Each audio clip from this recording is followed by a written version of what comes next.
So Stephanie and Thom are second and first camera assistants. Thom is first or focus puller, how we would call it in UK.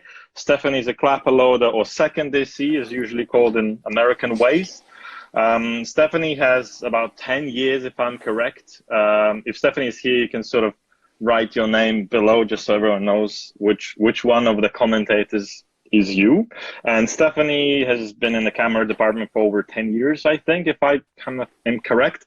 Recently worked on Killing Eve Season 3, Cruella, Wonder Woman, shot on Imax and Alexa 65, Guardians of the Galaxy in 2014, Avengers in 2015, Black Mirror in 2017. So basically, you know, she knows what she's talking about.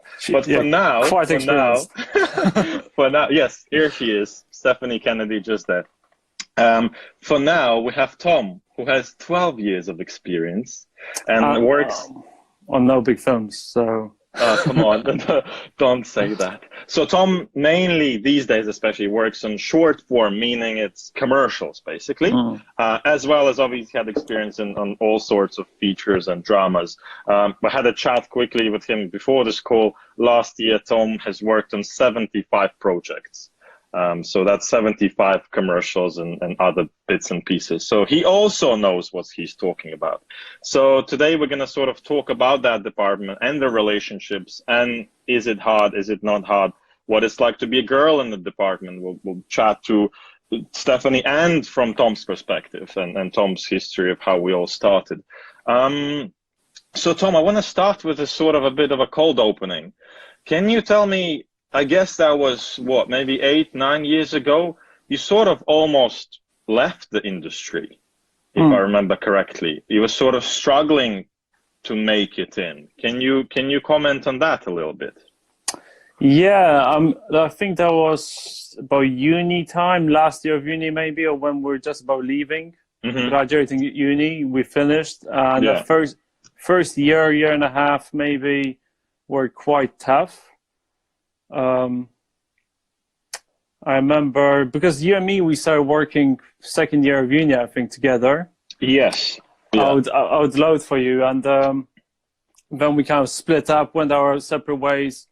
I got into focus pulling a bit, but not as I'm focus pulling now. It's nothing on that same level. It was quite a low level kind of focus pulling on low budget music videos, corporates, and that sort. And yeah, I just didn't have any work coming in because I wasn't meeting people really. I guess I wasn't reaching out to people, and I wasn't working with the right people either that were going places. But do you mean that was just rates were too low, or there was just not enough shoots to sustain a career? I think it was a combination of both.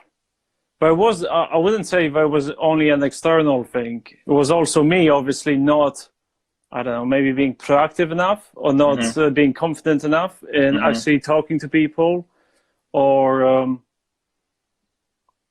just spreading out my employers. So you sort of, you were kept working with same, say, 2-3 DPs, I guess, or something like that. Yeah, exactly. Yeah. Do you feel it was also kind of a hint of overstepping the line a little bit? Because I remember that happened to me, because I assisted myself. Maybe for those who don't know, I DP now and have DP'd maybe for kind of close to 10 years now. But I also started in assisting, and I did it for 5 years, was a loader, and then stepped to focus pulling, but was pretty shit focus puller. So I had to kind of move up really quickly, because that was kind of the only way to continue the career, because it's kind of a bit tricky to come down, which we can discuss. You sort of meant to only step up. Was it that you sort of overreached a bit, like not overreached, but kind of were out of your depth a little bit when started focus pulling instead of sort of going through the ladders first? I mean, it was more of a naive stumble, I would say. It wasn't even overreaching, because I haven't even met, let's say, actual like commercials or film crew or whatnot. It's like the film industry works in circles. Like you have circles within circles, big circles, small circles, and you have a fringe. So you have people on the edges, and I think I was there when I was starting out. Like whatever, it's 2009 maybe. So it's sort of shitty music videos, low budget commercials, but actually more like content. Not even commercials. It was like corporates basically. They were paying well, but you know, once a month maybe wasn't enough. And it's just because we started 2 years before, and we did a few feature films, you and me, and like low budget music videos. I thought, okay, well, I'll just start moving on. Completely unaware of how much more experience I do need to gain and learn. You know, I was just young and dumb, really. You know. Yeah, I think it's a very honest and admission, because we're so close now. You work on most of my jobs if you are available, and we do all sorts of stuff abroad and so on. But even from DP's perspective, I vividly remember that I sort of stopped working because, like you said, you just didn't know enough to be that focus puller. What is it, 10 years, 8 years ago? Yeah. And now, like, say last 3, 4, 5 years, you're that level where, you know, you do all sorts at the highest level of focus pulling from what I can see in commercials and those kind of short form with all sorts of DPs. Because I think that comes up a lot, and it came up from some Russian assistants. I've asked, what would you ask to, like, kind of Western assistant? Do you want to be DP? Does every AC dream of becoming DP eventually? No. I mean, I don't think it's an explicit dream or where I feel the burning, you know, I don't feel the burning passion for it, so to say. It's almost like I feel that it puts a lot of pressure on assistants thinking about, oh, do you want to be a DP? And, you know, you have to be a DP, that's where you're assisting. And I don't think that's necessarily true for a lot of people. A lot of people want to be DPs. But nowadays, they're quite. You can see who wants to be a DP because they can make that move within a year or two. You do get DPs like that nowadays. From assisting, so they do assist, but they assist for like a year.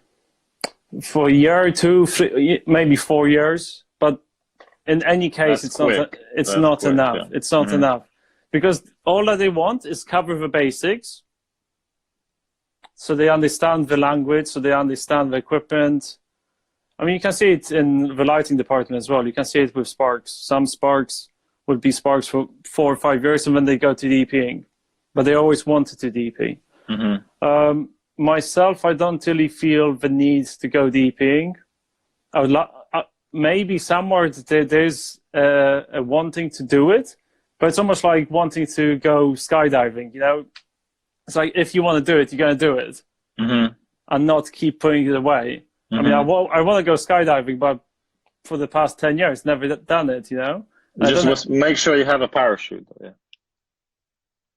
Oh, Tom's one. Sorry. Yeah, you dropped a little bit. Yeah. Okay, you're back. Sorry. Yeah. You dropped, like, as I said, a perfect, like a very, very good joke. It's good you didn't hear it, but yeah. Oh, classic. Classic. Classic. I see. But do you feel say, if you're thrown in with a DP, can you sort of feel who did a bit of assistant and who didn't? Yes. What's the difference? What's the main difference? I don't know. It's hard to describe, I guess. I mean, I don't want to generalize. Yeah, and also obviously, I know it's not like all bets are off, but we obviously generalizing to an extent to have this conversation, and obviously Tom is agreed to be very honest and blunt, and I think that's the purpose of these kind of talks I'm doing, the kind of film people talk, be it podcast or whatever's going to come out of it. I urge to people be honest, because I think there's a slight issue with film talks and film crew and people talk to go very political, very defensive, everyone's very polite, and then we don't really discuss anything. So I know you and you know me, we've pre kind of arranged this before, and I think massive thanks, you know, for being honest, because I think that's the only way to sort of learn, like myself, and also, you know, for other kids and people who maybe want to break in to learn, but even for those who are working already. So sorry, I kind of cut you off. But, no, of course. So I want to, you know, save Tom as well. He's going to talk, you know, every DP who hasn't been assistant is shit. Obviously, he's not saying that. I'm just trying to kind of put a safety net that there are differences. No, of course. I mean, you have to be honest. I mean, it's also our Eastern European roots. It's our Eastern European roots where we just sound like mean bastards, but we actually are quite lovely. Now, what I would say with DPs that AC'd for a few years, maybe from an older, slightly older than me, maybe towards late 30s, 40s for sure, DPs that went up through that route, focus pulled or loaded or DIT'd, for almost 10 years on big sets, they will have a no-nonsense almost approach to certain technical aspects or the way you handle crew, logistics. It's basically a different approach to how they behave on set. In comparison to DPs that haven't done it, who are slightly naive maybe about why certain crew members behave in a certain way or why things are done in a certain way. They accept it, but not necessarily may understand the reason behind it, if that makes sense. I don't know if that makes much sense. Yeah. So you don't understand why certain departments are a bit more bully, as it may, or a bit rougher. They're probably not being bullies, they're just maybe a bit rougher, and it's a very different dynamics between certain parts of the department that you sort of need to understand how to manage. Because that's what I mentioned to other guys, that I think people don't understand that being a DP, yes, most of it is artistic and doing lighting and putting fucking backlighting and then shutting all and a nice neon red, and that's it. You're like a famous Insta DP. But in reality, it's facing like 45 lads in the morning who haven't properly slept, and you have to manage them basically. And most of them are like approaching their 50s, and they're your grips and gaffers and so on. Is it that's where they miss? That's what you mentioned, naivety. Sometimes yes, but also just the way of doing things as well. Like why? I don't know.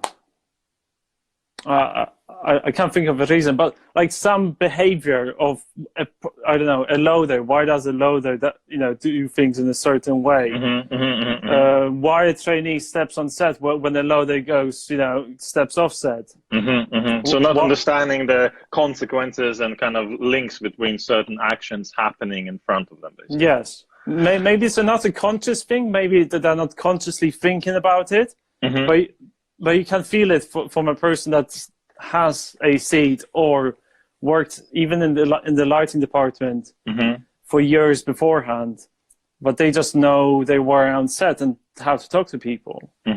Do you remember when you were seeing, and when even we maybe were seeing together, when it was hard, when it was physically hard, or it was boring, or the jobs were maybe a bit shittier than you have now?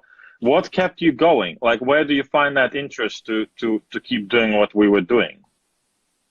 Well, back then or still now? Back then, I would say. When it's a bit tougher and it's not as fun as it is now when you travel and have all the fun toys and team around you. What kept you going? Why did you come back to set? I think nothing really changed in a sense. From the very first day that we were shooting something, working together, working with a team, I think that's the main thing about it. It's working with a team, with the people in a certain position, understanding your responsibilities. It's not about the toys. I don't really care much about cameras, lenses. I mean, it almost sounds blasphemous, but it's kind of true. Yeah. It's like you can have all the toys, but if you have somebody that doesn't know how to use them, it's going to be shit anyway, regardless of what you have. Yeah. I enjoy the travel tremendously, a lot, but I think mainly what it is for people. Like now in this whole lockdown, I don't know, I haven't seen you or Steph or Chris or like a bunch of other people. I don't know, in weeks now, like over a month, maybe two, some people, and it's just I'm thinking about the people, not being on set and doing my job. I'm actually missing the people, I think. So it's not so much the project; it's more the process and the gang. Yeah, it's a process, the gang, and the project comes in as well. But I think that's like a second almost layer to it. You also mentioned to me that you sort of eased off. Correct me if I'm wrong. eased off of long form a little bit, kind of meant trying to choose kind of shorter term projects at the moment. Can you talk a little bit about that? David is crying there regards him missing you, I guess. So is it family driven, to be honest? Is it that you just got a bit tired? Is it a certain level of features you were getting? What was it? Why did you kind of ease off that? With me, it's quite simple, really. It's for me, the biggest thing is family. Because I'm a dad. I have 3 kids and a wife, and just going away on, let's say, a 7-week TV drama, is completely not worth it for me. Like, not even financially, because it's not the finance at the end of the day, because it's not bad. I mean, it's not worth it for me time-wise. Because essentially I'm missing out on 7 weeks minimum with my kids, because the days are at least 11-hour, 12-hour long, and I won't be seeing them really, or they won't be seeing me, so I'm missing out on interactions. So for me, that's the biggest thing. I was always wondering, but if I would be single, would I do more features? And I think I would do features instead of drama. I gave you a drama example there, but that features qualify as well to it. I think I would go more into features and hit up big features world, because they almost pay like commercial money, and it's just so much more fun. You actually get to tell a story. How old are you, Tom? Sorry, just to put it in perspective for those who don't know. I'm 32. 32. Yeah. So not very old, but I had kids since forever. So my whole 20s kind of were spent being a dad, and obviously now I'm still a dad. So I had to make that decision to go for the commercials and short term and still have time at home, really. I see. So George said, wrote just a comment, 75. Perfection. Thanks, George. And correct me if I'm wrong again, is you busy to an extent that you almost constantly working if you want to? You basically almost as if you're on a feature, because you're constantly on commercials. It's just luckily you're basically mainly in London, right? That's the biggest difference. That if it's feature, it's rarely in London these days. It's somewhere in UK. I mean, no, features, most Hollywood features are London. I mean, they're because not of studios? in London. It's all the big studios around.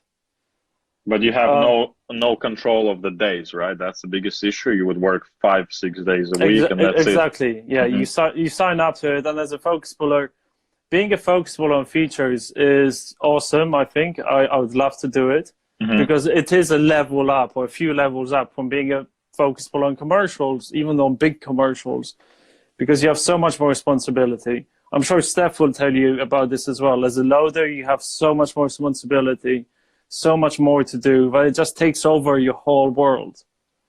So it's basically like when you're on my project, I take over your whole world, Tom. Always. You are? Yeah, always. Yeah. But imagine as a DP, when you're on the feature, even your days off are spent thinking about the feature. Yeah. Even if it's a doc feature, I know what you mean. Yeah, it sort of takes over for that chunk of weeks that you there, and that's it. Yeah. Tom, I'm gonna disconnect you. I'm gonna connect Stephanie, and then you join us again. So for those who are watching, we're gonna go 2 sessions each. So I'm gonna disconnect Tom, connect Stephanie, and then Tom is gonna come back. See you. So disconnect me. Yes. No. Okay, remove. Yeah.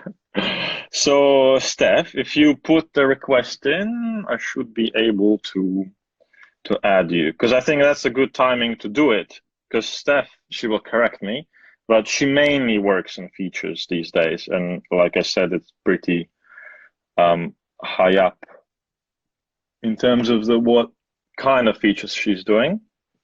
She can tell us. So just adding her now. Whoop. Hello. Hey, Stephanie. Hey. So tell me, first of all, I have to say something. I was looking at your IMDb, I feel like you oversold me a little bit. Come on. The trick is we have worked on one project together. Oh yeah? Ages ago when I was a stills photographer on set. That was my first job in. That was Jack Falls. No. I think it's a kind of a known feature in small circles Yeah, like for all sorts of reasons. So yeah, that was I think over 10 years ago, I think. It must be like 11, 12 years I mean, ago. pretty much how I started, just doing, the low budget gangster films. Anyway.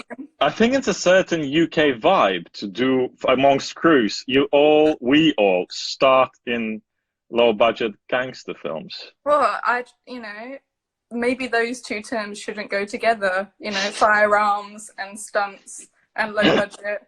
There has also been lots of issues with those combined. Yeah. But, yeah. So tell me the types of jobs you're doing these days. So Steph is second AC in UK, that would be called clapper loader, or sometimes you would do central loading looking at IMDb. Is that the case? Or tell us. I will do kind of whatever I'm offered, to be honest. I wouldn't say that I am a hard and fast film loader, like on features. I do dailies, and this year I had a project where I did the full run, but most of the films on there I do a couple of weeks and then I've moved on.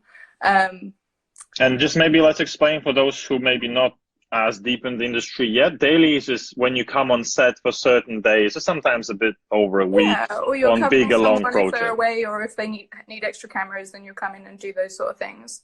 And then you'll have the core crew who do, every day for 6 months. Tell me, and those who are listening and watching, in short, what would you say is the biggest difference between a low budget shoot, say, be it a gangster film or say like a medium-sized commercial, and something of a scale of Avengers movie you've done, and these, even if it was dailies, like what's the biggest sort of difference you sense? I suppose it's manpower, it's all the toys, it's having the foresight to know what you need and the ability to get everything in to do it really well. Rather on certain commercials and things, I mean, you might have that, but then on a lot of low budget films, you might muddle your way through a little bit more, or you kind of make do and make more compromises, whereas on longer form, everything's been planned to the T and you know exactly what you need to get, and there's that communication that comes down from the top. So sometimes it's a bit Chinese whispery and you have to fight to get a bit more of information, but a lot of the times if something big is coming, someone will tell you and then you can go off and make sure that you have exactly what you need to do it. Yeah. And in terms of, say, DPs at these two certain levels, or say, be it focus pullers, that's who you work directly with, would you say there's a difference there, apart from obviously maybe some level of experience, but the way they do stuff, is it going to be more management-y?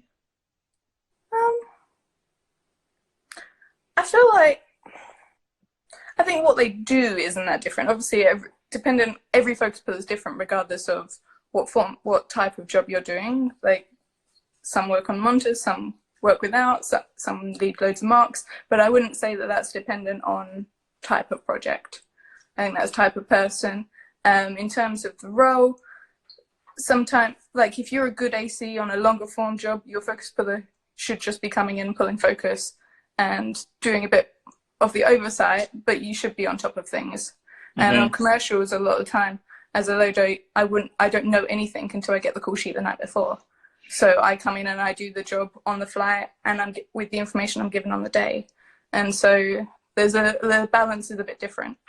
So in film, you would get that sort of email a bit ahead, would you say? Is it like a week's planning, or how does that happen? All the conversations that happen on set. So you kind of, it's more, you'll have enough, there'll be enough people to do the job smoothly, and everyone plays their part. And so the focus puller shouldn't be freaking out. No one should be freaking out. He should just come in, or she should come in, sit and do her job. And things I don't know how to explain it. They just run a bit more smoothly because you have a bit more time and a bit more information. Makes sense. That there is definitely shared responsibility, especially when they're a central loader. You know, you get the information gets passed to you, and you have the conversations and you make things happen. Whereas on commercials, as a loader, you don't usually get that input. Mm-hmm. So you do get a bit more on some things, like loading on commercials. You get a bit more time to do a bit more prep. Sometimes you'll go in and cover prep for people, so your technical knowledge expands a bit more because you're using different equipment all the time rather than the same kit. So there is pluses and minuses to loading in both environments. Would you say, for those who sort of fight for, you know, romanticism of it all, to be like, well, you know, Avengers is just a factory, you know, it's like a fucking industry, there's no art in it left. What can you say? Is that the case where you go there and it's so big and so detailed and everyone has such a finite role in each, be it a grips assistant who has, maybe they have 3 of them. Does it make it smoother yet kill arts, or arts are there, it just makes it smoother? I mean, I think as technicians, art isn't really our priority. Our priority is to get it smooth anyway, and the creatives, you know, if they communicate what they want well enough, then it will happen. But we're not there to make the decisions. So in that sense, you sort of disassociate with it, and that's the end. I mean, it's nice when something feels creative, and it's nice when you feel like people are really caring about what they do, and lots of thought has been put into it. But in terms of the way it affects my job, I should be doing my job to the same standard regardless. Do you want to become DP eventually? Not particularly. How was that decision made? You understood you like the technicalities of it, or why not? I think the romanticism was when I was studying. That was what I thought it was going to be. I was like, oh my gosh, I'd met all these people, and I was like, oh, I want this life where I'm going to travel the world and I'm going to do this. And then I started to work, and I was like, this isn't that. What was it? Like, what was that when you were working? What did you not think is going to be when you were at the film school? Well, you know, you don't think about the fact that every waking minute will be on the phone or emailing or organizing something. You forget that you're not going to have a life. So what I've done is I've chosen a career where I get paid less, but I still don't have a life. Makes sense. Someone asked, it was Ivan, actually, a Russian AC / kind of a good friend of mine who's moving into DPing. He lives in Moscow. He asked, because there they have the dynamics, say, talking about commercial, for example, slightly different, because often the rental supplies the gear and ACs. So yeah. ACs are sort of attached to the rental house. Which is a lot of what broadcast sometimes do. Yeah, almost overseas jobs sort of work this way, just to do with this less. There isn't like 40 Alexas or whatever George can adjust me in case Panavision has fucking 100 times more. But he asked, how do you deal, and I mean probably we'll bring it down more to psychological level, how do you deal with a fuck up? How do you deal with when you were, say, maybe less experienced loader, you broke a filter? What goes through your head? Will I get fired, or is something more kind of calm down? I think you're working well if you don't panic. You know, panic is where everything starts to go wrong, and we all should aim to be pretty calm about everything, because ultimately one of the things that I think is, and it goes across everything, is I don't want to work in an environment where you can't just be like a normal human. So people make mistakes and accidents happen, and I think you have to, as long as you own up to everything. And I think the moment something goes wrong, you tell your team, you tell anyone that it needs to matter, and you just get it sorted. It is what it is. That's not an excuse, but if something happens, it's happened. So there's no point in destroying the day on a kind of more on an emotional level. You just have to be pragmatic and sort it out. Does it come from, say again, maybe go back in time to your beginnings on a lower budget, say on a lower budget gangster British flick? Does it come from production? That's where that relaxed atmosphere, or is it on us DPs as well to create it? I don't think it has anything to do with production. I think it's about how you handle yourself. I think I think you can see it, and I mean, we all do it. The more you care about something, the more you panic about it, and more likely things are to go wrong.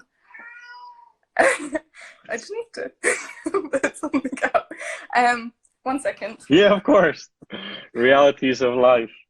That's great. Yeah, I can see some questions coming in. Guys, please use the box. There's this question mark box, because then I can put the question on the screen. Please don't put the questions in the comments, because it becomes a bit messy to find them. So yeah, if anyone asks anything, there's this question box thingy on the bottom. Please use it. Sorry, Steph. Yeah, we were just talking about this idea of panicking when you break something, and where does the kind of calamity comes from? Where is this kind of relaxed? I think we all work better.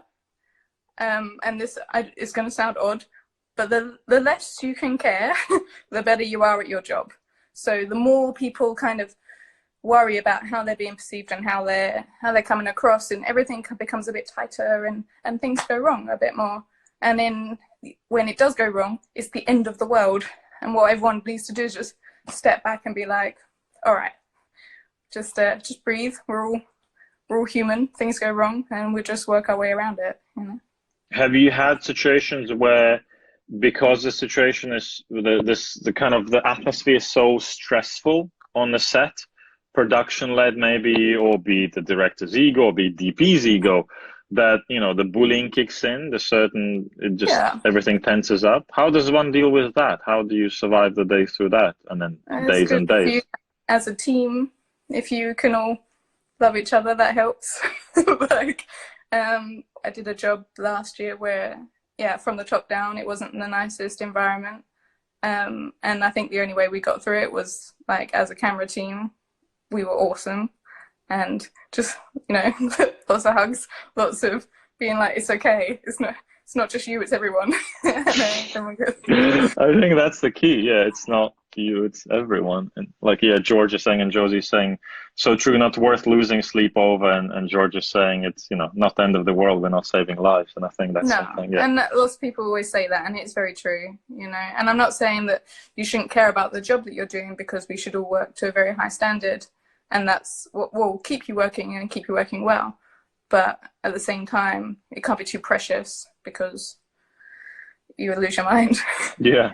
Tell me, for those who maybe want to break in, and for those who might, flood your DMs here and there to become your trainee, if we're talking about proper steps, becoming a trainee on set and so on. What makes or breaks a trainee? Who would you continue working with? What are the traits of them? It's knowing that someone's quite a practical problem solver. You can see it, that even if they don't know things, they can kind of navigate it, and they can work it out. And you can see when a trainee, when they're looking at what they're doing, and you can see it clicks and it makes sense, and they're like, ah.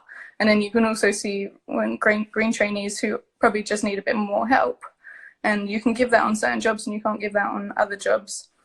And then they'll panic because they don't have the basics down to be able to navigate and problem solve on the fly.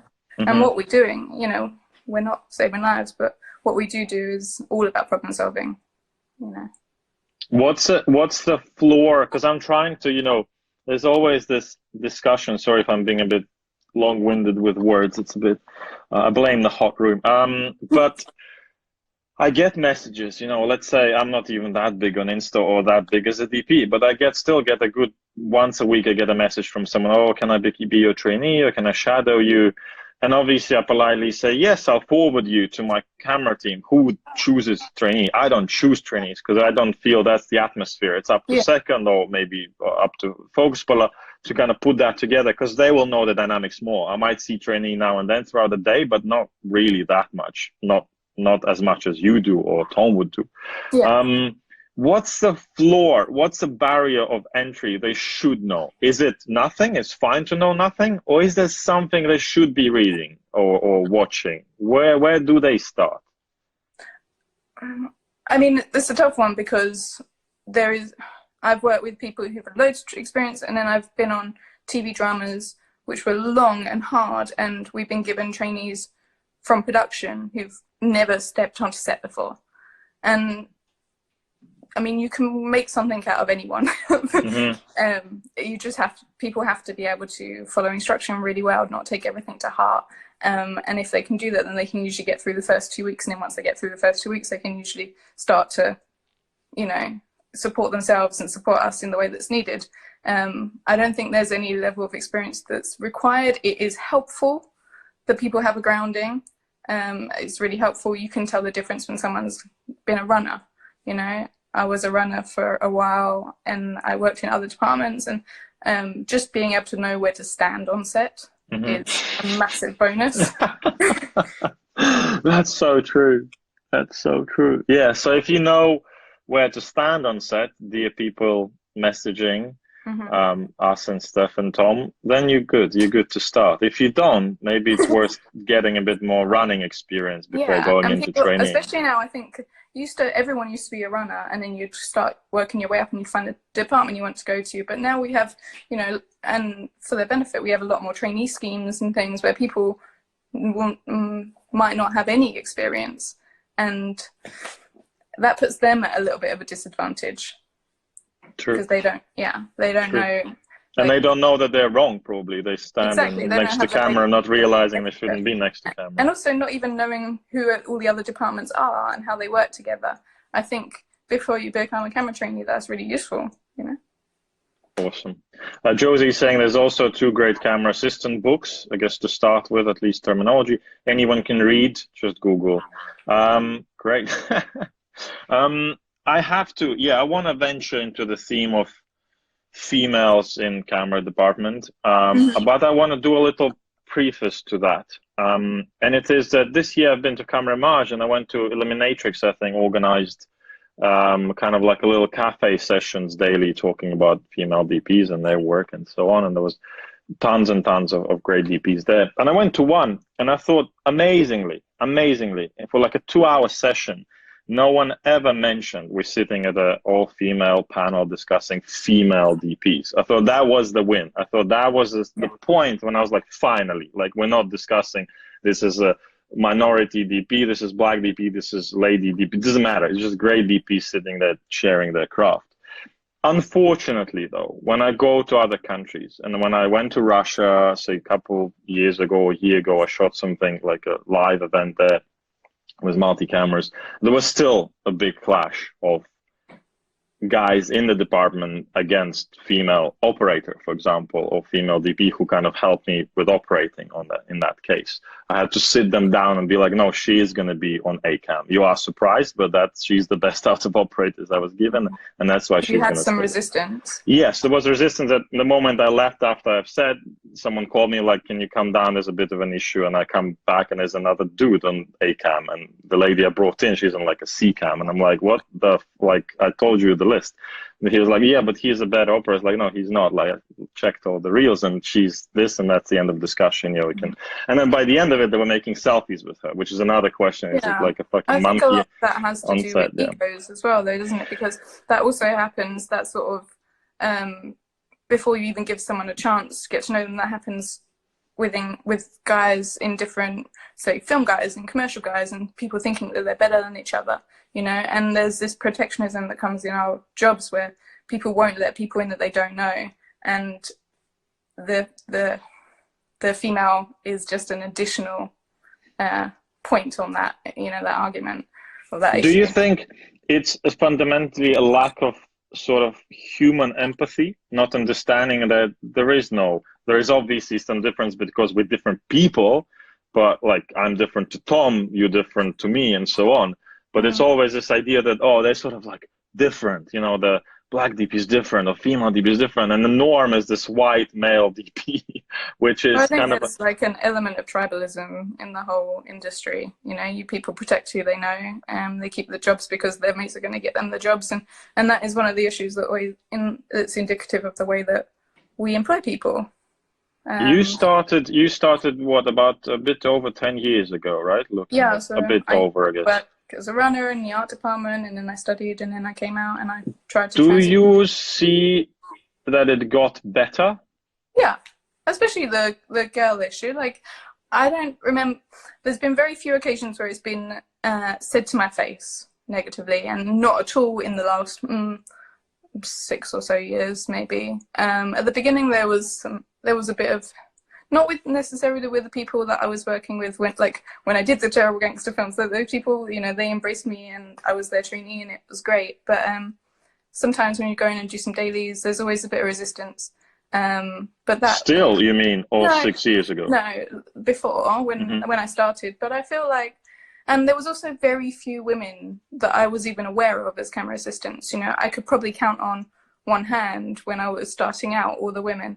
And now when I go to set and I'm like, this is awesome, there is 50-50, especially in trainees and loaders, and maybe even more trainees, female trainees than male trainees. And, you know, the progression is happening so fast, and there's definitely been, that has been pushed through, but it's working. But it's one of those issues that is like, ugh, it's uncomfortable to know that it's being pushed, this agenda is being pushed, but at the same time, it's one of those, we're just at that point in history where it has to happen, and then we'll get over it and it'll be the norm, you know? You'll be at those panels and it will never be mentioned, you know? And you feel we're not there yet, I guess? I find it, I don't think we're far off. I mean, I know there's still things to be done, but I also, like, I don't feel an issue when I work, but that's me talking for myself, not for everyone. I find it weird when, it's usually a producer thing, and they come up to me and they're like, oh, I'm so glad that there's a woman on the team. We made sure that you were here. And I was like, I thought I was here because my focus, but I thought I was good at my job. not because I had a vagina, but, you know. Because that's the biggest, I guess, real negative, right? Knowing that you are there because you're a woman, or because, be it any other minority. Because that's something I think we as white guys have never, ever, ever even thought about. Yeah, like, genuinely, you never thought. You live in this default norm that's just normal. You're there because you're definitely the best for the job, or maybe cheapest for the job in some cases, but never because you were born a certain way. Yeah, I mean, it's not the best thing to be told, but it happens. I do think, when I said, I can see some of the comments actually. Yeah, Josie, they are right. Yeah. Like, when I work within commercials or shorter form, it's never an issue. But in feature films, sometimes it is, and I don't know if that is because I'm a woman, and I'm not 100% sure. And I because I don't feel that, but it's just an expansion. It's one of that protection. I guess it's also generational. There tend to be slightly older crew in feature, of the level of like Avengers and Bond like, and so on. Yeah, that kind of attitude is definitely aging out of the industry. That's great to know. Like, I noticed it more as a trainee. I had older guys from other departments, Grips, Sparks, you know, and you had to really, and you still do actually, you still have to work harder to be believed and to be recognized, and for them to look at the work that you're doing and be like, okay, yeah, she can do her job. I do believe that we work harder with guys to get that kind of equal playing field. But once we're there, then everything seems to be okay. But that's just my perspective. Yeah, of course, and every story will be subjective. We can't avoid that. But it's great to know that at least it's moving in the direction for sure. Like in commercials, yeah, for sure. I don't really see much. It's like, yeah, it's definitely working, and I guess that always trickles into features, because then those directors move into features eventually, and it's not too far when next Bond will be shot. The feature I did before Christmas, we were told that the crew was 50-50, which is amazing, but very few of those women were actually on set. So, so the trick was what? They stay in the office. Well, you've got offices, you've got hair and makeup, so the crew as a whole can be very balanced, but that's not representative of us on set. Yeah, makes sense. Steph, I'm gonna disconnect you, connect Tom, and then you come back again. I have a bunch of other awesome. Hello. Great. I guess you were there listening to us as well. For those who are with us, thank you, people, and thanks for tons and tons of questions. Some of them are already kind of incorporated in, because I saw them being asked before. And also we're going to stop in about 5 minutes. So I'm going to end it so I can save the live. Otherwise it disappears into ether. And then we're going to reconnect again. It's going to be in about 5-6 minutes. Otherwise it sort of abruptly ends. Okay. All right, Tom. Tell me. I think the female issue we discussed so much with you on set because we sort of grew up in the industry together and we've seen all sorts of changes. Do you feel it's partially on us as well, the way we hire people as, say, DP or focus puller, because there is a certain tendency to turn it into like a lads on tour sort of feeling. In short form, you know, it's fun and you hire who you know. Do you feel there's been a change? Do you feel like yourself, I think a lot of your seconds and trainees are actually girls. What would you say? How did you change that thinking? I guess because we're both probably not born the way we are now, because it takes, you know, time to develop and talk to people and learn and see fails and see how society works. But when we go abroad, we see it all the time. You know, there's a certain tendency to misogynize the assistants, and you rarely see girls. I was really surprised to see a girl second in China when we were there last year. Was one of the few times. Everything else is just male when we're shooting, say, in Dubai. Like, I don't think there was a single girl in that rental house. How do you explain to guys, say, in Moscow, yeah, that's fucking same. If they do the job. Why even, like, discussing it? Well, that's exactly what I say. I mean, if they can do the job, they can do the job. I mean, it's that simple. It's like, I really don't care. Like, me personally, I don't care about your gender, your skin color, your creed, whatever. If you're shit at your job and what you're doing and you're not learning after being prompted a few times, you have to give people a chance. Obviously, you're not, I don't know, good enough for whatever level I want you to work at, or I want to work at, because, you know, it's not about gender for me. So it's not about strength either. So if I can't lift a heavy box, I'll ask somebody, to choose it. It's like, you don't have to be all big macho on set all the time picking up boxes. Wait, what? I mean, you'd be. I like that delay. That delay. It's not my amazing humor. It's the delay that kills the job. But yeah, I totally agree. I think that's how I grew up. Like, I remember my first running jobs. I was like trying to lift everything, and I was only 16, 15. I started really early as running, and and someone came to me, an experienced producer, was like, "Calm down, it's fine. Well, you don't have to lift everything yourself." And imagine girls coming in with stereotypes, and be it family stereotypes or societal stereotypes. I have that fear. Like, oh fuck, what if they ask me to lift that box? I'm not be able to do it. Well, if you're not able to lift the box, you ask somebody to help. If it's a heavy box, I mean, if it's a filter box and you can't lift it, you should be on set. Like 100% should just work out a bit so you're able to lift one box. To lift a filter box, which is about big. But I have to tell the story as well. So I worked recently with a one-armed focus puller. And of course, as a stereotype, you're like, who told me? Either he's second, it was up north, and of course you have to be like lying to yourself, where you go like, oh, how will that work? And then obviously you understand, if he says he can do it, he can do it. That's the end of the conversation. Yeah. You have to be idiot to suggest someone who can't do the job, because that's obviously going to backfire onto you. You're like, why did you suggest me that person? They can't work. It doesn't mean like it's because they don't have an arm. It could be they're just idiot and can't learn quick enough.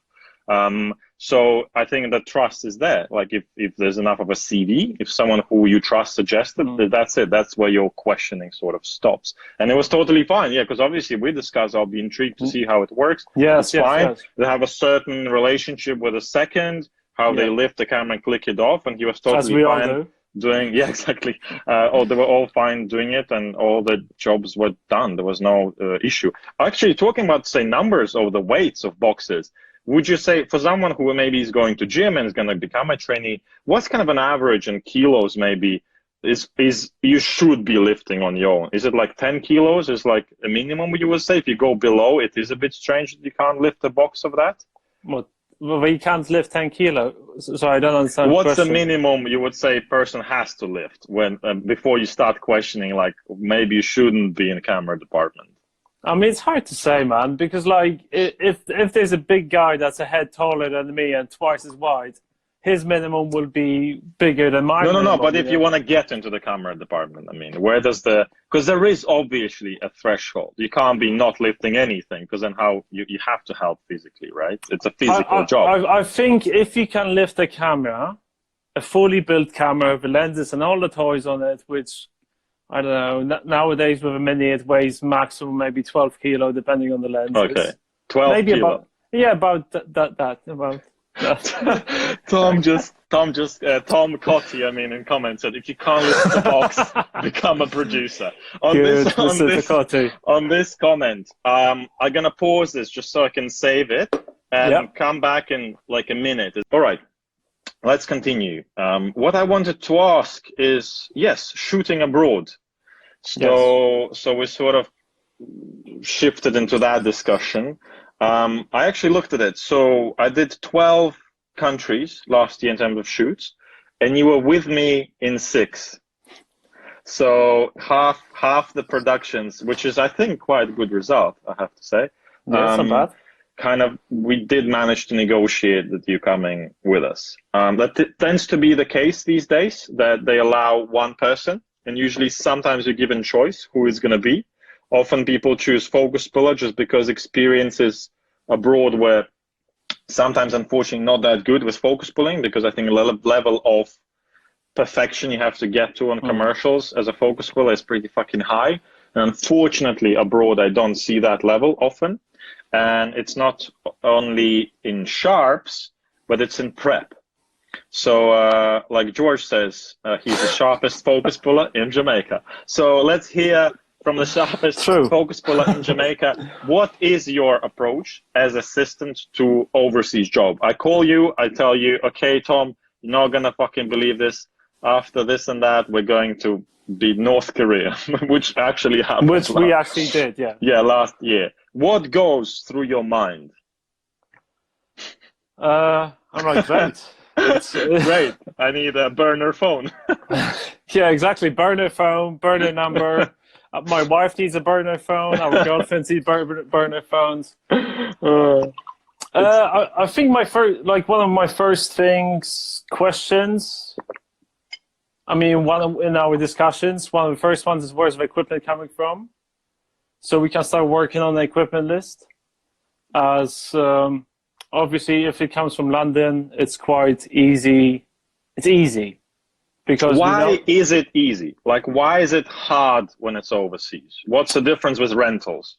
Because I don't know the rentals out there, and I don't know their equipment, and also they might have different names for things than I use, for example, or we use. If we get equipment from London, we can call up Panavision or RE and send our normal list in, and we know what we're getting. Whereas out there, I can send the same list, even without names, even without LCS, not even WC4 Preston, just LCS. We're talking about follow focuses for those who don't know. And they'll just give us some weird stuff that I think we had a job where they gave us FF4, which is a manual follow focus instead of wireless. LCS instead of wireless. Mm-hmm. So it's just the knowledge of what is required and what is needed. It's completely different. So would you say for those who are listening, for those who are listening from abroad, and I can see actually a couple of people from other countries' rentals, because I've showed them and I know them, what needs changing? If they want people not bring equipment with them, which tends to happen more and more and more because there's so many mistakes in rentals, unfortunately, and big commercials can't really afford to have mistakes. Same happens with Doco. We can't afford to have a mistake where I turn up and someone forgot me. Oh, yeah, this is not available. What needs changing in the thinking process of rentals abroad? I think being honest with what they don't have, and being honest with things that they don't understand. Because obviously, it's a different country. People call it a different way. It's there's nothing wrong with that.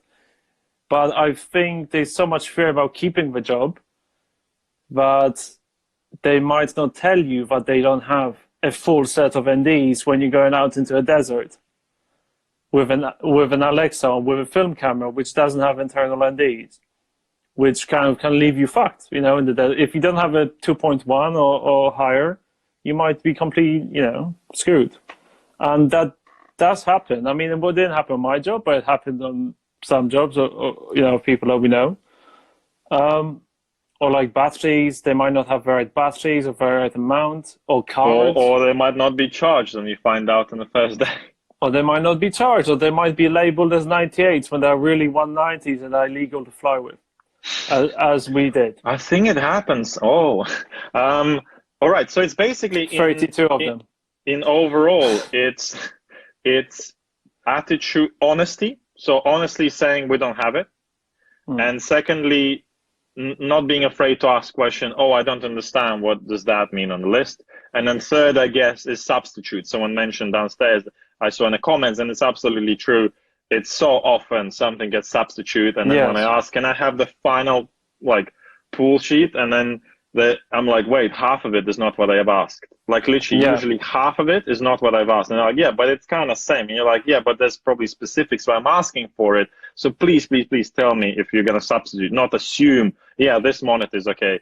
Oh yeah, it doesn't have 32, so we gave it 25mm lens. And you're like, that's big, changing some lenses without telling them, because then it goes on to DP, like why the shot is not how we planned. Well, yeah, but the rental didn't tell us. So for those who are listening from overseas, is attention and just being honest. I think everyone understands no rental is perfect. I mean, there's always little issues here and there. Exactly. And just be honest.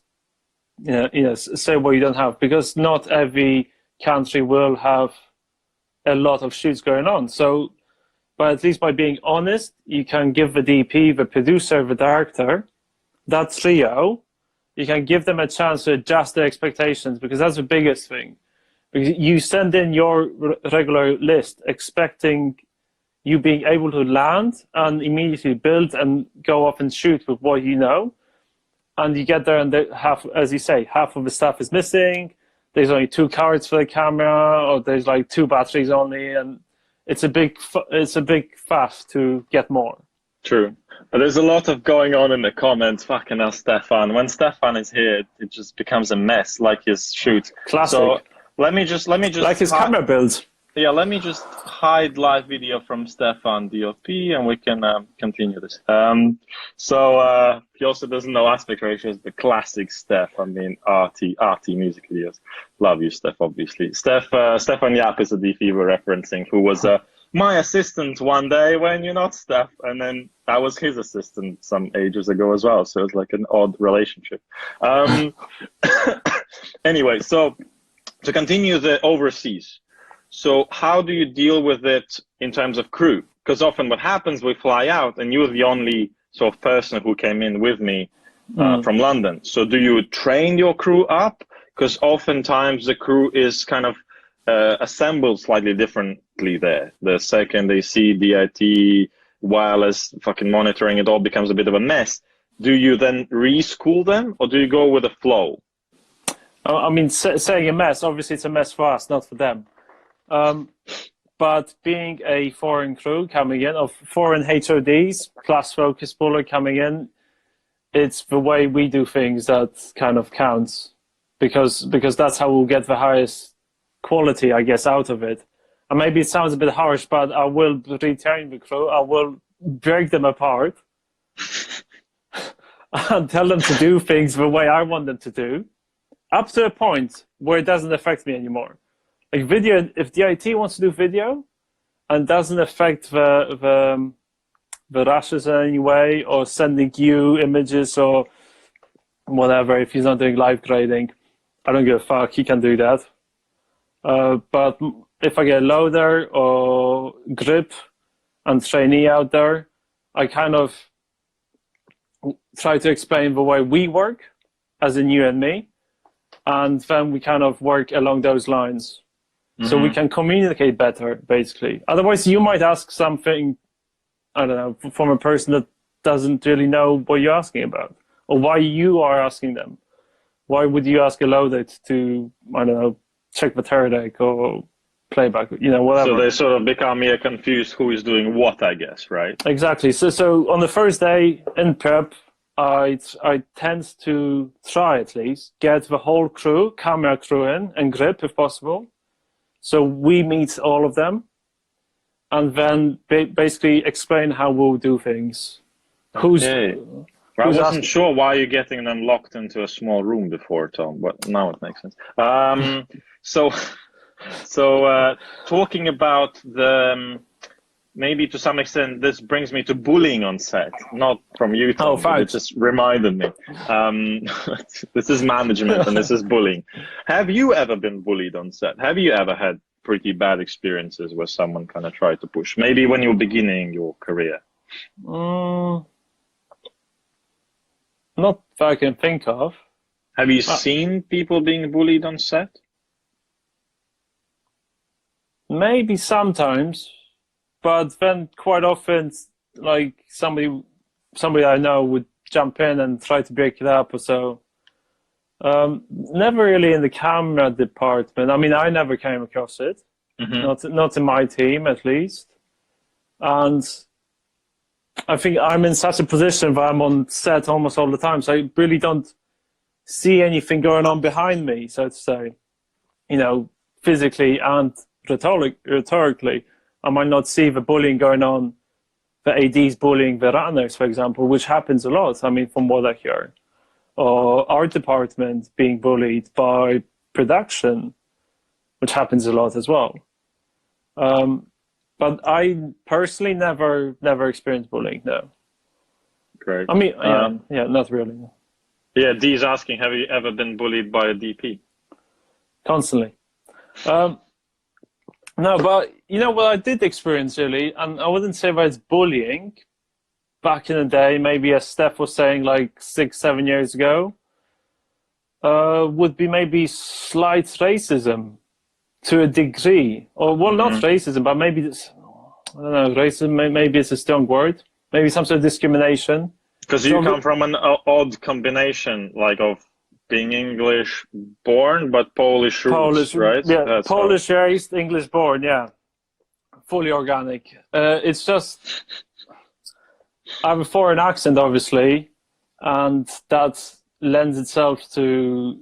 I mean, sometimes I sound very Eastern European, sometimes I sound Swedish, and for some people they didn't like it, and there would be comments or sniggering, they'd snigger.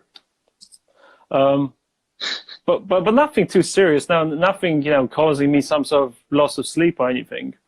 What would you say to people who maybe are a bit thinner skinned than you? Because you're this kind of Eastern European fucking KGB agent who has no feelings. But like for someone who is a bit more normal, what would be the comment there? Like when it is getting under their skin, either jokes about their age, for example, for those who are breaking in maybe, or an accent.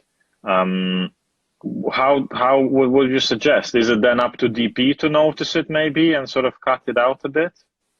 I don't know. It's obviously it's hard to notice something when you're very much engrossed in something else creatively. On a longer project, if you do notice something that's happening to someone younger and less experienced, I think no matter what, I mean, if you know the dynamics of the crew and you see that that's abnormal and not right, you should say something, no matter who you are. And if you're not willing to say that out loud, go to your HOD or go to the producer, for fuck's sake. Go to the highest position possible. Or because at the end of the day, they're your bosses. Film sets are lurid. So if a trainee is being bullied by a loader, the trainee should go to a focus puller. Or if a Staycam is bullying the trainee, the focus puller should say something if the DP is too busy, if they're away. I mean, I had that situation, was it this year? Can't remember, lockdown. I think end of last year, the operator was really nasty to the trainee. And then very nice to us, and I didn't like it. It was anyone below like his position also to the loader, he was nice. So anybody below focus puller rank was basically, a piece of shit to him and somebody that was meant to serve him. And I repetitively was telling him off for it. I mean, that's very mildly said. But, I was telling him to stop it. And eventually he did come down. But you have to remind people, like, you can't talk to people like shit anymore. You can't, well, ever, really. But if you are bullied, I would say go to the producer or go to your HOD if you trust them. If they're part of a gang, bypass them, go to the highest authority on set. And if a whole set's a bunch of bastards, leave. Like, literally leave. It's not worth you suffering mentally over it. Which happens a lot, like mental suffering. So it's no point being somewhere where you're completely miserable and not being paid much, in a very weak position, which trainees are and runners are. I mean, if I get bullied, it's a different situation if a trainee gets bullied, if that makes sense. Yeah, of course. That's great advice, Tom. I think it's very, very, very important advice. Andy Jones said as well in the comments, 6 months I was bullied on a job. It nearly drove me to a nervous breakdown. So I think it still happens, and I think it happens at the highest levels of production, unfortunately. I mean, kind of higher budget films sometimes when, little person might get lost because there's like thousands or hundreds of people working. So I think you're totally right. Talk to people, because I think majority of us are not dickheads. So whoever is bullying are in a massive minority, probably. They don't understand it, but they're in a massive minority. Everyone is generally nice. Yeah, I totally agree with you. I mean, we may all seem, somber-faced and quite serious at times, especially when it's raining and we're in a fucking field at 5 a.m. But we're all quite lovely people. We're just really engaged in what we're doing. I mean, at times, obviously, not everybody all the time, but you can usually turn around to anybody next to you and ask for help, whatever it might be. And especially if it's a private matter, like private matter as in something outside of work, which I would almost qualify bullying to, because that is health and safety, as George said. You can turn to anybody and ask for advice, and most people will take you on, they'll put an arm around you and take you away. So you feel safe. I mean, most film people are the loveliest people you'll meet, probably. Weirdest bunch as well, but the loveliest, I think. Talking about weirdest bunch, let's talk about relationship between camera department and production. Josie asked a great question. What are some arguments you can use to get production pay you properly? And I think we all know what we're talking about. Not specifics, obviously. I mean, we're talking about where we ask them to drop OT or to do this and that for free, to do this and that extra day for free in prep. Yeah. What is your thinking these days? How do you approach these situations? So obviously, Josie asked that question, but she works on dramas and features, and she works on commercials as well. So I wouldn't be able to answer the drama features world because I don't know the politics. Let's say talk commercials, because we all know on my jobs you had these situations, I'm sure, here and there where people ask for a discount. Where does the discount seem okay, fair enough? And where does a discount start to look like taking a piss out of a weaker members of crew? On commercials, if it's a one-day commercial, there should be no discount whatsoever. But every case is a different case. What I would say, if it's a short shoot, let's say a week-long commercial, 7 days, it's a good money earner, but they want to discount some money on travel time. And if it's just, I don't know, 2 hours, it's fine. But anything above that, I think, I think anything above that should stop on a focus puller. Like if I decide to take a cut, a discount on a certain thing because I like you, or because the project is something that interests me, or it takes us places, or whatever the reason, the discount should stop on me. So anybody below focus puller level shouldn't be given a discount because there's nothing in it for them. To a point where I might do it because, you know, I want to go and see North Korea and I like you. And we'll, you know, I'm in. Or just want to see North Korea and hate me. Basically. You could almost treat a discount from my side as an investment into a future relationship or experience even. Whereas for a loader, I don't think that buys them anything. You know, they don't have a relationship to build. I'll hire them if they take the discount or if they don't take the discount. Like, I don't give a fuck. It's they will be hired because of their experience, not because they did me a favor on that particular commercial. Makes sense. And I think also maybe to add to those who maybe want to go into producing or producers listening, I think there's also, we did a great kind of pretty long, obviously, over 2-week long commercial last year overseas. And there was a bit of a discount here and there on hours. But then because there was money saved, production gave it back other ways. And I think there's also that was experienced producers who grew up even in the 90s. There is this kind of way where they understand they can't maybe pay that extra, or there's like some hours discussion because it's already been signed off or whatever, but then they usually creatively find ways to pay back, or they kind of pay back other ways to similar kind of equivalent of the money. We're talking about tiny percentage of the overall pay, obviously.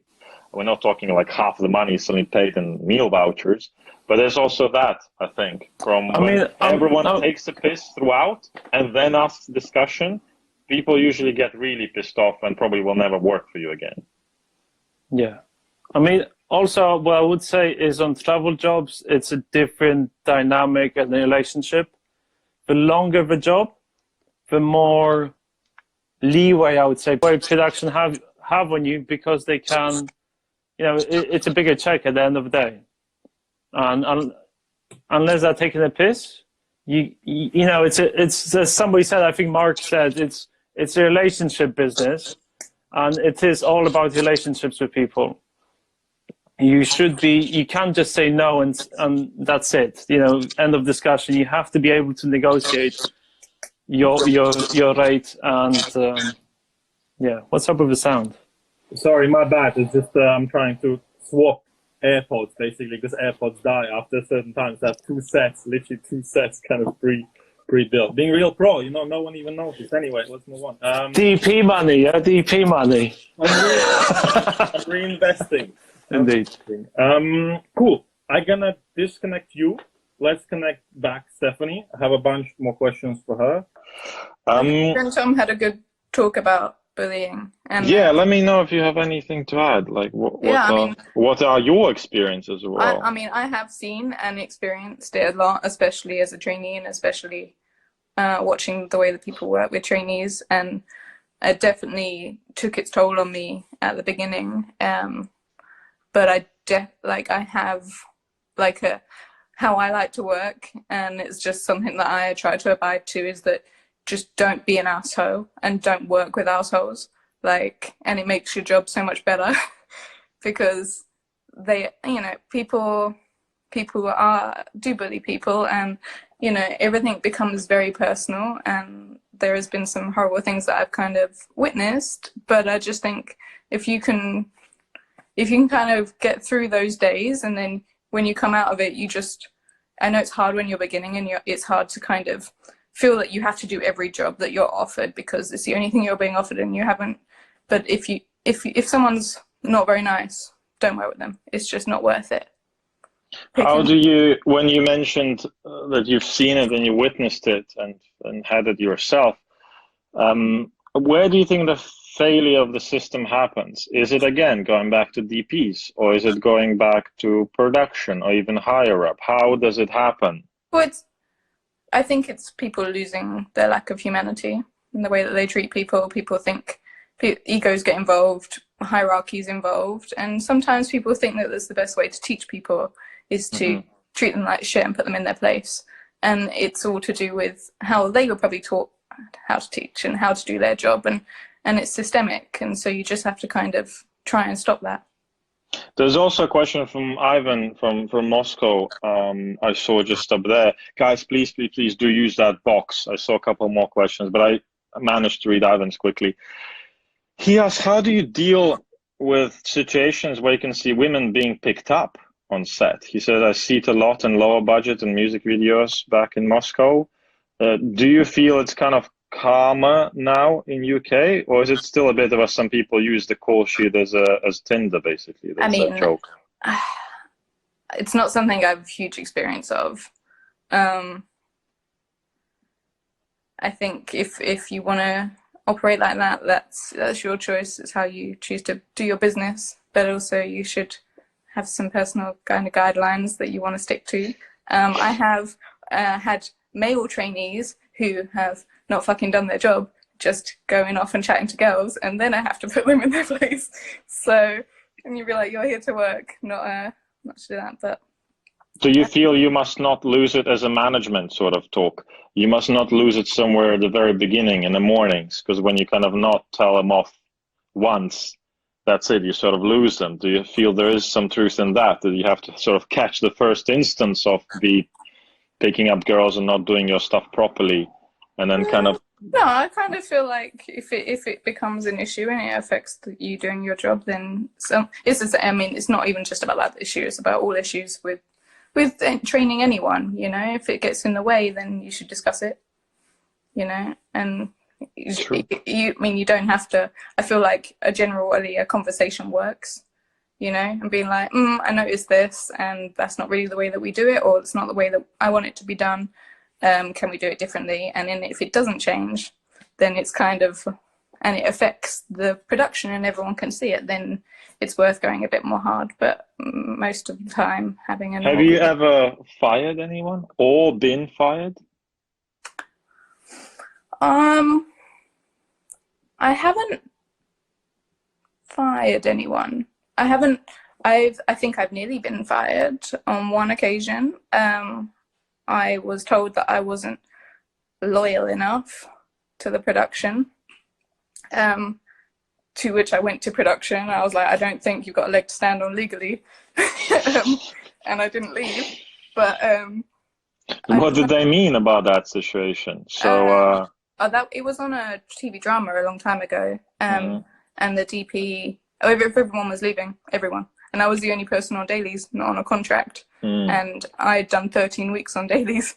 And I was like, I'm not going to be able to do the last week. And the DP was like, well, if you're going to leave, then you're not loyal enough and you have to leave today. And I was like... playing the loyal card, basically. Yeah. The usual, the typical loyalty talk. There was a question from Chris earlier on somewhere. How do first and second ACs, I mean, focus pullers and loaders, learn film now when nearly everything is shot digitally? For example, stock management on a feature took years to learn as a loader for me. What's your advice there? I mean, it is harder.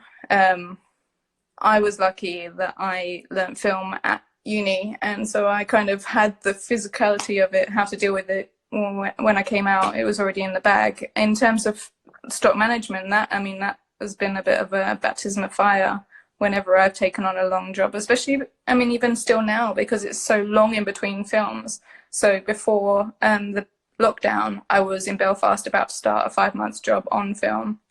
And that was the first time in a couple of years that I'd had then, and I was given a central loader who is a very good loader, but has never touched film before.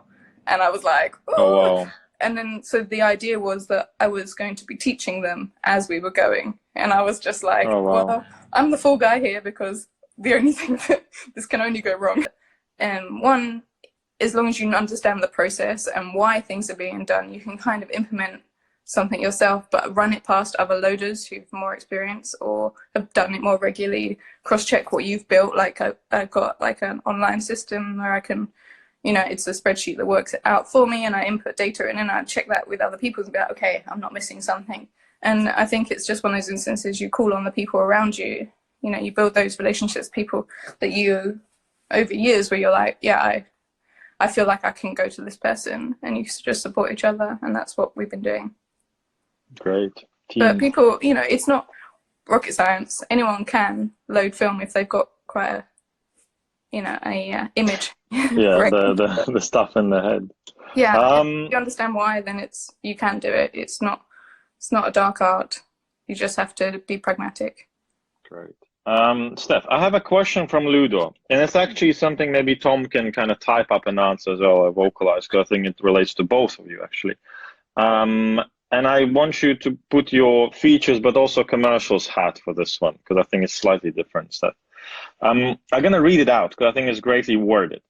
So Ludo, who is a sound recordist, who is probably one of the best, if not the best sound recordist I know, and we've done all sorts, and we worked together, three of us, with Tom as well. He was the sound recordist in North Korea with us. He's London-based. He asks, whenever working on narrative, this is actually about narrative jobs, but I think it relates to commercials as well. I almost systematically turn up on set at my call time to see that the lower assistant grades in camera department, obviously no disrespect intended by that term, have actually been there well before, prepping the magliners, cameras, monitors, etc. I actually wonder whether they are getting proper pre-calls or getting paid for those extra hours on set when already working long days. My suspicion is that they're not, although they'd gladly be proven wrong, but that there is an unspoken internal pressure within camera ranks to put it more than necessary or reasonable to impress the higher-ups, leading, in my opinion, to often toxic and stressful working environments.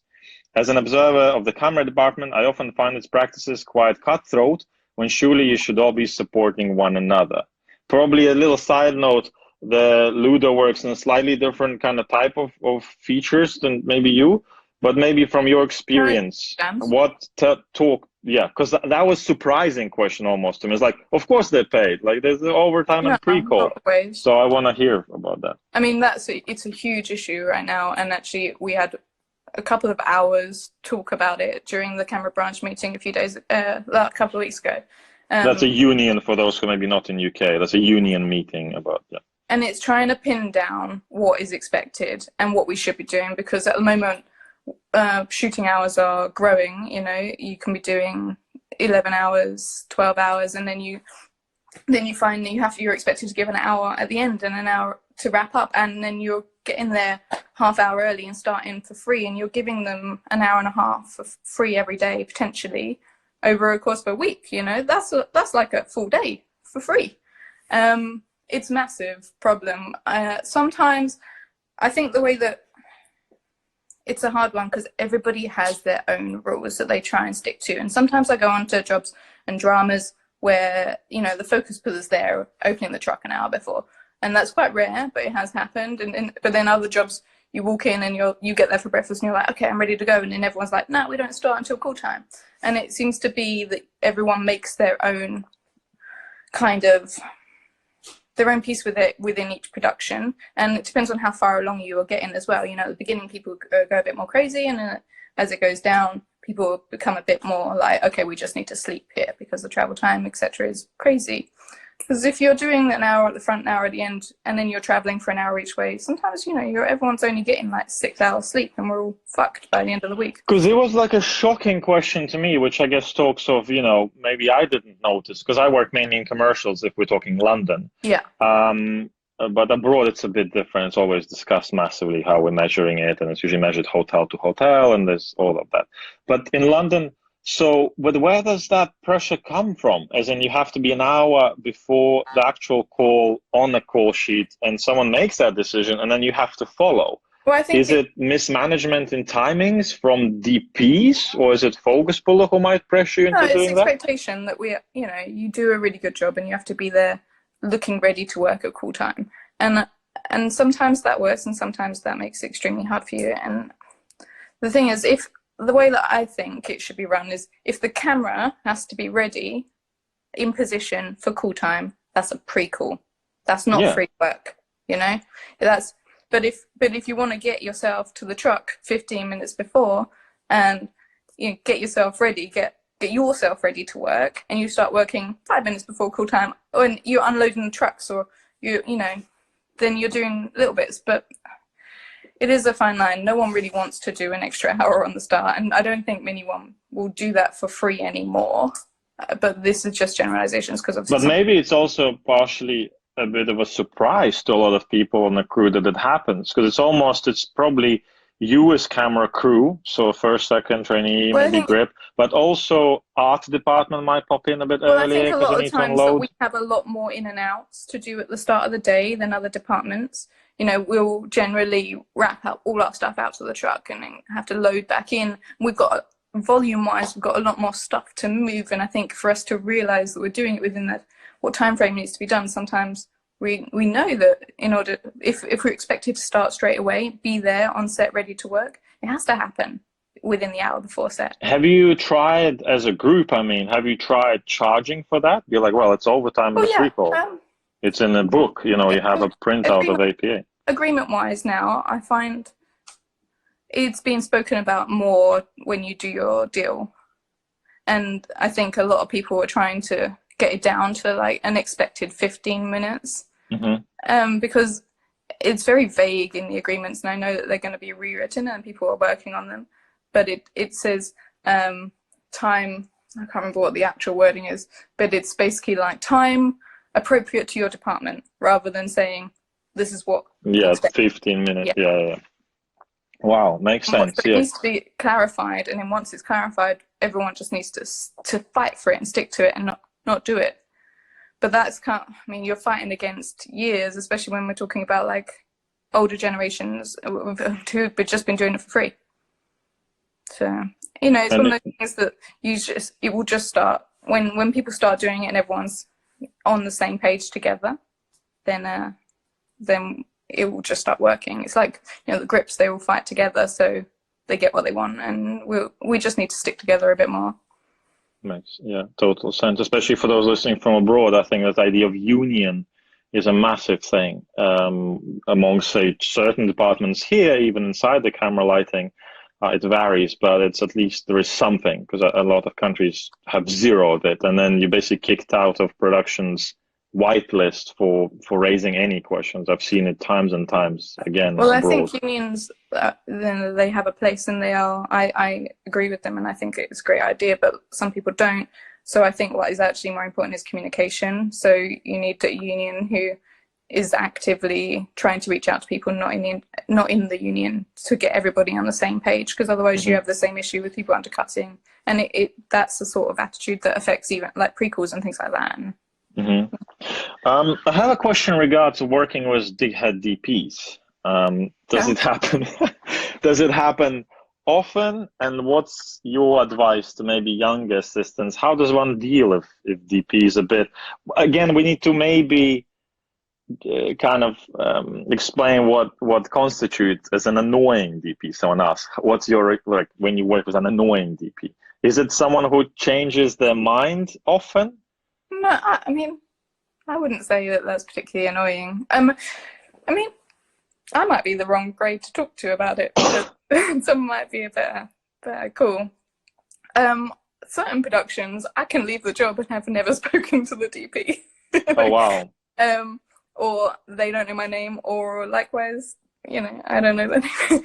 But then other jobs where your DP is really involved, and everyone's different, everyone works a different way, and I don't think I've ever really come across someone who thought, oh, you're a massive prick. Because I guess the jobs, the sizes of the job you talk, we don't know, DP is probably like a massive sort of gig, right? Where you say central load or a load. commercial where someone just isn't interested. You know, because as long as I have a good, as for my role, as long as I have a really good relationship with my focus puller, and potentially my operator if there is one, my trainee, then I can do my job very well, because we work in a hierarchy for a reason, don't we? Because then everyone slots in and does their role. So the information, as long as it flows properly and everyone's working together, then. You seem like a person with a very sort of chill, correct size ego.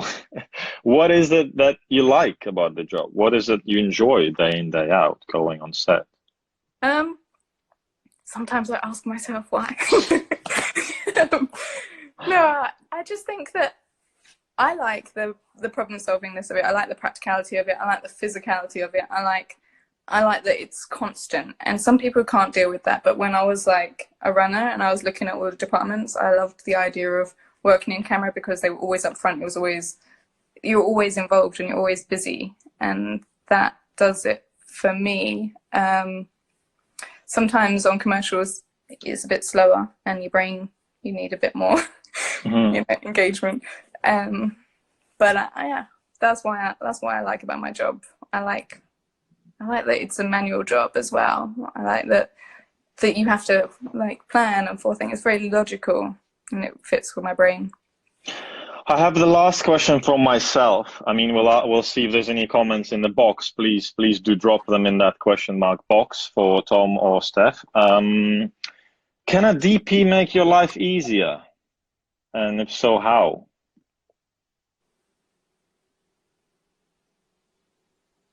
I think it's not particularly, nothing that I just think as long as if everybody works well together, everyone's nice to each other, it definitely just helps. I mean, that feels like a really lame answer, but yeah, but just being human, normal human being was yeah. I don't think from my position, I don't think there is, but I think with Thom's there would definitely. Yeah, this is a Thom question, like he's saying. Thom, do drop an answer below. Steph, thank you so much. No worries. I'm gonna see if there's any more questions, and I think we can discuss. So this is the official part over. Massive thanks to both of you. If there's any questions, I think most of them were asked because I sort of tried to memorize before, because they do disappear after the reset. So if there's anything there, do ask us, but that's the official. Ask you, sure. What do you like from your team? To make my life easier? Yeah. I think,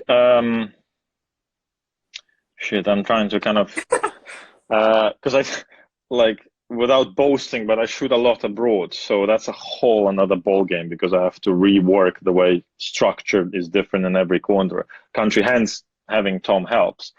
But I think why, say, for example, Thom became basically my main focus puller and I try to drag him all around the globe is it's hard for everyone. And I know it's hard for everyone physically, be it in different departments and teams, and it's hard for first and second and trainee. I've been there because I assisted. It's also hard on DPs because it's a balance of being politically correct to the production. I don't mean politics of the country. I mean kind of knowing the game and how it works with production. So the more team understands that the assistance doesn't only come from having the camera built correctly, but it's having a shoulder generally, having, you know, a talk maybe if you see the DP's down a bit or is a bit kind of getting a bit all over, not getting all over with them, him or her, but more being that sort of lighthouse / anchor around which DPs can be a bit more kind of confused at times because they might have like another 4 kit lists in their mind trying to figure out what not to forget, because it's not like a Avengers where maybe, you know, it's a bit easier because it's compartmentalized, but it's a commercial where there's a bit less maybe people involved, or a doc where it's even less people involved. So I know that I can fully trust that there'll be a certain sense of that as well, of the mood on set, especially in docs, for example, where that mood is multipliedly important because you can kill an interview if you don't understand what's going on, and someone might be first time in their life in front of the lens. Yeah. So being really aware of what's going on around you, because I mean, both of you are like the highest level assistants, so you don't need to know or learn this, but for those maybe who are like starting or somewhere up the ranks, is I'm surprised how many times, unfortunately, younger kids coming in, and I don't know whether it's generational or lack of experience because everyone was there, are not really aware of what's going on. Yeah. There might be a producer telling off a director, you know, it can happen because some egos clashed or whatever. And they sort of like, like listening to something on the YouTube. Even, yes, it's kind of end of your lunch break, for example. And you sometimes I have to sometimes go, mate, maybe let's step outside. We step outside together, you know, just to be polite, because there might be some tension in the room and they're just not aware of it. So I'm sometimes a bit surprised when that happens. But it's kind of towards the younger gang. I mean, It's just trust, full trust that they almost you, but they look after another part of your job.